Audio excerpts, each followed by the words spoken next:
که چیرته ستاسې حافظه کمزوري وي یا تاسې داسې فکر کوئ چې یاداشت مو کمزوري شوی ده، کوم څه یا کومه موضوع چې زده کوئ ډېر زر له تاسې څخه هېرېږي، یا کومه موضوع چې زده کوئ بیرته چې کله تکراروئ د تکرار په وخت کې ریکالینګ وخت کې ډېر څه مو له ذهن څخه وځي، یاداشت ته مو نه راځي.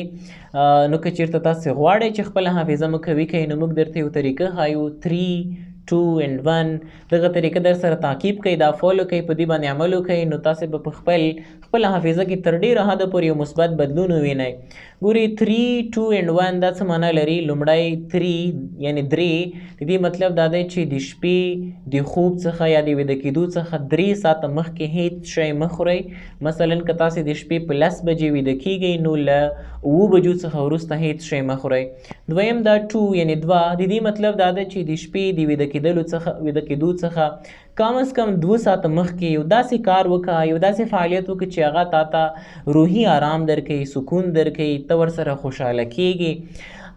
مثلا یو داسې کتاب ولوله چې هغه تا ته ډېر خوند درکوي، یا مثلا سترګې پټې کړه، یو مثبت فکر وکړه، مثبت سوچ وکړه، میډیټیشن وکړه، خپل وجود کې د یوه مثبته انرژي رامنځته کړه، مثبته انرژي پیدا کړه. دا مثبت کار کیدی شي هر انسان ته فرق کوي، لمونځ وکړه، عبادت وکړه، ذکر وکړه، تلاوت وکړه.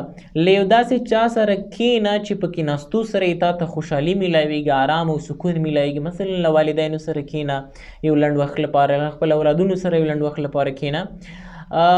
هر یو کار چې وي چې هغه تا ته روحي آرام درکوي، سکون درکوي، خو چې یو مثبت فعالیت وي دا ترسره کړه. اخري یو چې دا 1 یا یو د دې مطلب دا دی چې د شپې د ویده کېدو څخه کم از کم 1 ساعت مخکې دا څومره د سوشل میډیا وسایل چې دي، ګیجټس دي، لکه هغه موبایل ده، ټلیفون، ټي وي یا تلویزیون ده، کمپیوټر ده، لیپټاپ ده، دا 1 ساعت مخکې آف کړه، دا بند کړه، د دې استعمال مه کوه. ځکه کله چې ته دا شیان استعمالوې نو هغې وخت کې ستا دماغ ډېر زیات اکټیو، ډېر زیات فعال وي، پروسیسینګ کوي، او ته چې کله خوب درځي، ویده کېږي، یکدم بس موبایل آف کړې، ټلیفون بند کړې، لیپټاپ بند کړې او د ډایرکټ سترګې پټې کړې. نو دې سره ګوره تا ته خوب نه درځي، ځکه تا دماغو کې دا وړتیا خدای تعالی نه ده جوړه کړې چې څنګه موبایل یو بټن سره ډایرکټ ټول فعالیتونه یې بندېږي، داسې دی بس سترګو پټولو سره د ډایرکټ د دماغ ټول فعالیتونه شټ ډاون شي. نه، بلکې ستا دماغ یو څه لنډ وخت غواړي، یو څه وقفه غواړي تر څو خپلو فعالیتونو کې ورو ورو کموالی راولي، خپل فنکشن سلو ډاون کړي او بالاخره تا ته خوب درشي او ویده شي. دا څومره مسایل چې دي دا کم از کم د خوب څخه 1 ساعت مخکې آف کوئ. دغه 3 کارونه تاسې یو څه وخته پورې مسلسل وکړئ، تاسې به خپله حافظه کې ډېر یو مثبت بدلون ووینئ.